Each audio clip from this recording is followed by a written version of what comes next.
जय श्री कृष्णा, राधे राधे। आंवला नवमी 31 अक्टूबर 2025 को मनाई जाएगी। आंवला नवमी की कथा प्रारंभ करने जा रही हूँ। बोले विष्णु भगवान की जय हो। एक आंवलीय राजा था जो रोज एक मन सोने के आंवले दान करता था और बाद में जिमता था।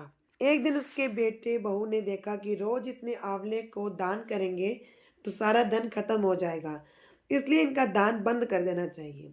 एक पुत्र आया, राजा से बोला, आप तो सारा धन लुटा देंगे, इसलिए आप आंवले का दान करना बंद कर दो। तब राजा और रानी उजाड़ में जाकर बैठ गए और वह आंवलों का दान नहीं कर सके, इसलिए उन्होंने कुछ भी नहीं खाया। तब भगवान ने सोचा कि अगर हमने इनका सत्य नहीं रखा तो दुनिया में हमें कोई नहीं मानेगा।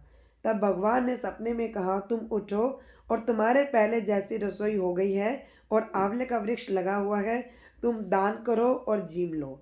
तब राजा रानी ने उठकर देखा तो पहले जैसा राजपाट हो गया है और सोने के आंवले वृक्ष पर फैले हुए हैं।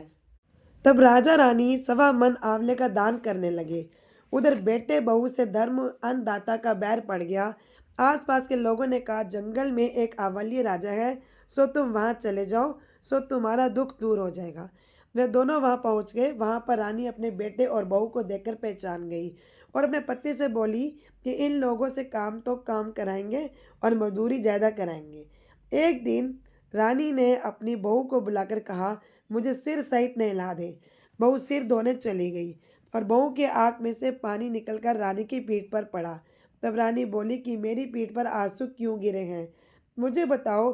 तो बहू बोली कि मेरी भी सासू की पीठ पर ऐसा ही मस्सा था और हमने उसे घर से निकाल दिया। वह एक मन सोने के आंवले का दान करते थे तो हमने उन्हें भगा दिया।